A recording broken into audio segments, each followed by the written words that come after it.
Thanks for joining us, Jan. The floor is all yours.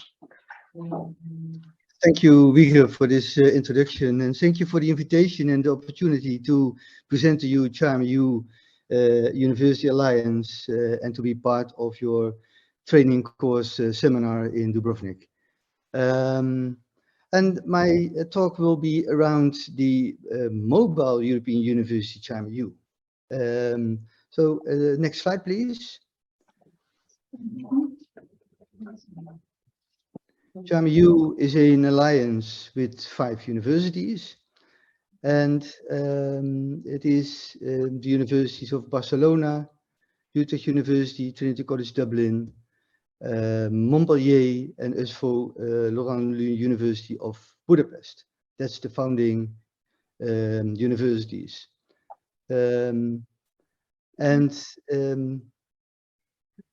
Yes, thank you very much. And the next slide, please. Is this okay? Do you see it? Yeah, fine. And now the next slide, please, because I already explained this. Okay, this slide that we see here is the next slide. We know that the previous one, but that's not visible on Zoom. Sorry, we have to coordinate what we are seeing in the room and what you see on the Zoom, and apparently it is not coordinated. So we have this one. Yeah, that's the one. Yeah, thank you very much. So we have now new partners on board, University of Würzburg, the EBU Academy University from Finland, Hochschule Ruhr-West from Germany, and the University of Bergen recently joined our alliance, and that's University of Norway. And the aims of CharmU is to build an innovative university model, including all aspects of operation, and to pilot it with a full master program. And I will come back to that. We have some core values of CharmU. So it's student-focused, socially responsible, sustainable, transparent, innovative, inclusive, and intercultural. And in the heart of the core is transdisciplinary. So these are the main core values of CharmU. You can find more description of this on the website of CharmU. Next slide, please.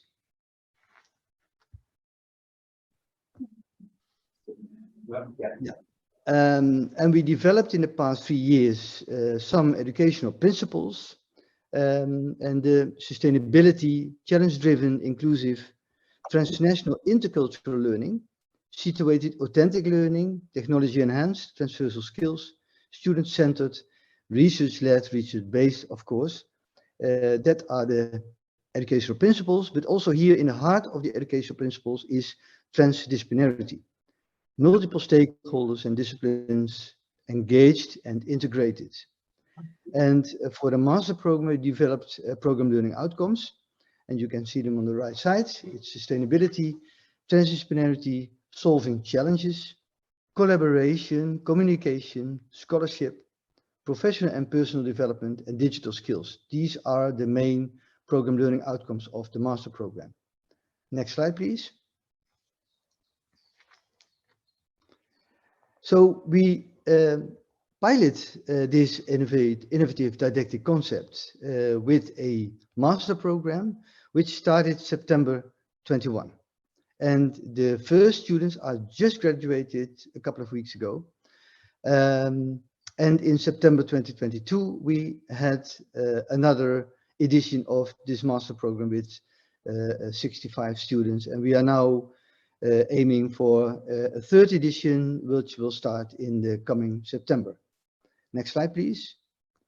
This is the Master Global Challenges for Sustainability. It consists of 3 phases.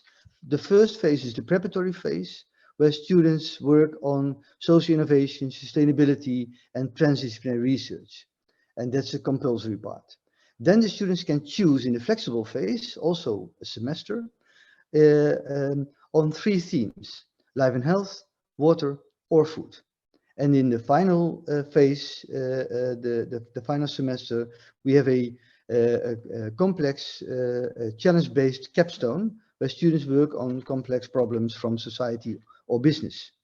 And this is also compulsory. And there students work in small groups of 5 students on a project which lasts for a half year. Next slide, please.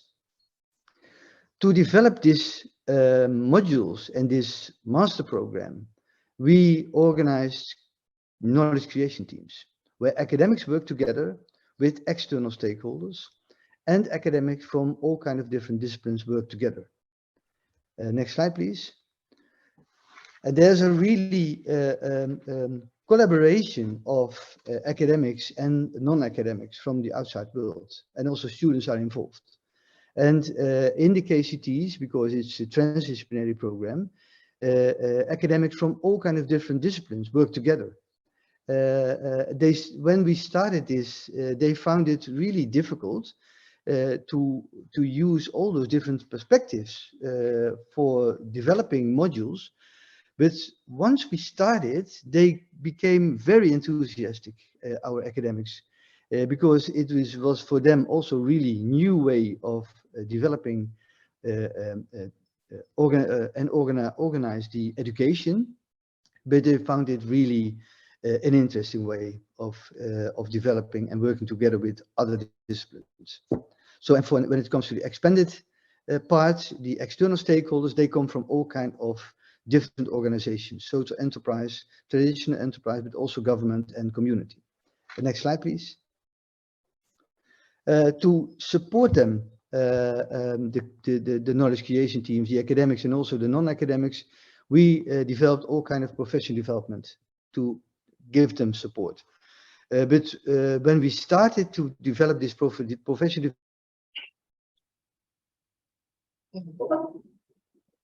we don't hear you now. No, I think that there's a connection issue. We did need analysis with the members, the different projects of CharmU. We did literature. Jan, may I interrupt? Then the connection was missed for half a minute, so maybe you could go back a minute in your talk. Okay, this slide? Yeah. Okay. So to support the KCTs, the knowledge creation teams, the academics and the non-academics, we developed professional development. And where we started with the professional development which exists in the partner universities of CHARM. We did the need analysis with the KCTs. We got input from the project members of the project. We did literature review on interinstitutional professional development. And we organized an alignment of the different educational principles and alignment with the governance of CharmU. Because this is really essential to get the KCTs on the right track with the development of the modules. Next slide, please. And from there, we developed all kinds of professional development activities, training sessions, workshops, peer learning and feedback, reflective practice, well, all kinds of things. And that was really helpful for the academics to get a good understanding of our educational principles, the didactic innovative way of this teaching, and they needed this also to develop the modules for our master program. Next slide, please. So now it comes to the way we developed our education and we executed actually the education. So we're using a virtual campus, virtual and physical mobility. We developed a virtual learning environment, which also consists of a hybrid classroom and all kinds of technology enhanced teaching and learning for our education. Next slide, please. So an overview of the teaching and learning environment. We have a virtual learning environment, emerging technology and hybrid classroom. And we integrated this. The students need to use earpods for this education and a personal computer. Next slide, please. So the objective is to explore the ideal VLE for CharmU and then pilot this in this master program. And during the way we executed the master program, we also changed all kinds of things in the hybrid classroom to improve it. And it was built on the pedagogical requirements and the educational principles. And we tried to align emerging technologies in the hybrid classroom in this VLE. Next slide, please. So this is the VLE, which consists of a core, different platforms, a flexible application, and emerging technologies. The next slide, please. So in the core platforms, we use Moodle, but also the Teams environment of our Microsoft application for communication, and Scorion for the assessment. And then we had flexible applications.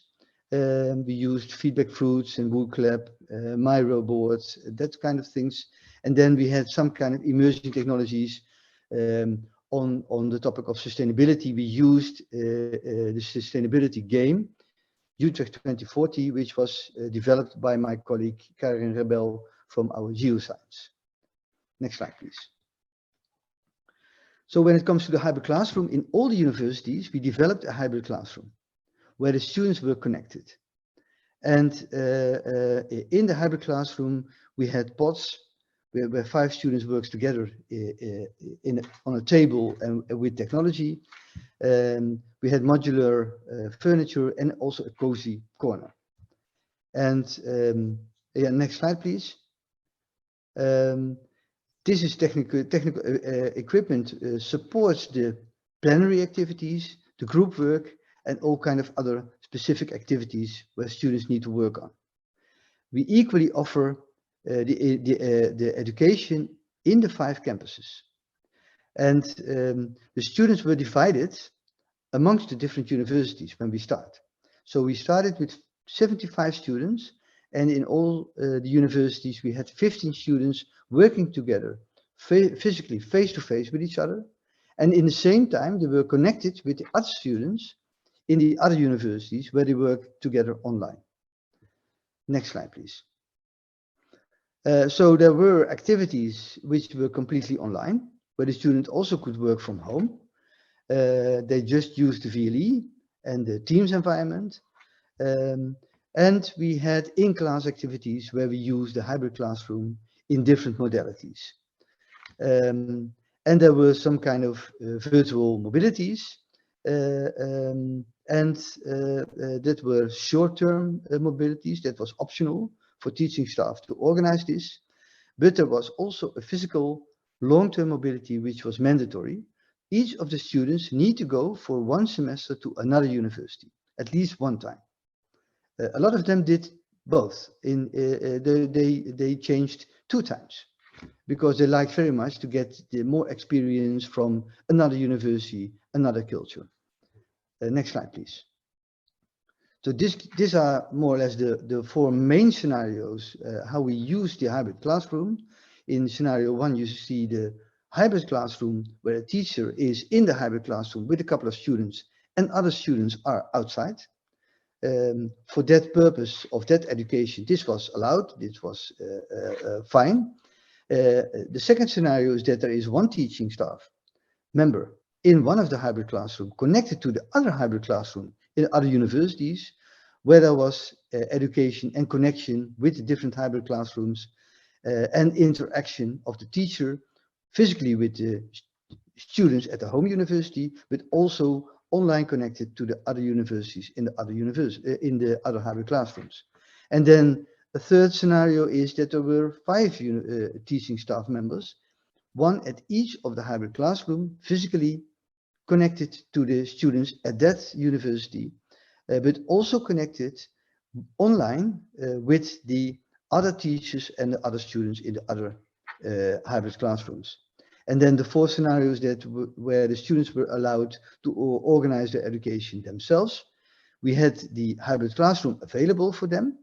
They could use it, work together physically in the hybrid classroom, and also get connected with other students in the other hybrid classroom in the other universities. But there was also a possibility for students to stay at home and from there be connected to the activities, the assignments where they need to work on in small group learning. Next slide, please. Yeah, and the next. Yeah. This is an example, a picture. Actually, this is not the hybrid used for CHMU. This is the hybrid classroom of the School of Governance, where Wieger is working and teaching. But this is an example, and actually this is the same idea of our hybrid classrooms. Next slide, please. So the lessons learned so far, it was a huge effort for teaching staff to use hybrid classroom, to use the technology and to connect it with the modules and to work in a way physically with students, but at the same time online. So it took a lot of time, and there were also different roles on technology, but we need to take into account, and we learn from, and we improved it. And to get used to this new concept and to get use of this connection with emerging technology and hybrid classroom. So the professional development is really a very important part of this. And we, during this master program, we also developed new training sessions or workshops for teachers to get better aware, better prepared for this education. So we really learned from this. Next slide, please. And building this master program and all those modules from scratch is really time consuming. Specifically also because the teaching staff came from all kinds of different disciplines. So they need to learn each other and also to communicate, because communication with teachers from another discipline, it takes time to understand each other. We used a dedicated VD, and to get used to that, that's also time consuming, and it takes time. In the second edition, which started in the last September, we already experienced a lot of improvement, because there was less time needed for the development of the education, and there was more time to prepare for the education for the teaching staff. And then support. Yes, support is a really essential part. So in all the hybrid classroom, we organized teaching assistants for the academics and the students. So whenever there is a question, support needed for the technology, or when there were hurdles, problems that need to be solved very quickly, there we had teaching assistants who helped them out. And that's a really important part. And we still work with teaching assistants also in the second edition of the master program. And then we have some problems or difficulties with using technology applications in the home universities. Because you can imagine that using Microsoft Teams, we all have our own applications and our own way of logins. So that's for teaching staff, mainly for teaching staff, very difficult to get used to these different MS Teams environments. Next slide, please. Everything that we developed is available in the toolkit of the website of CharmU.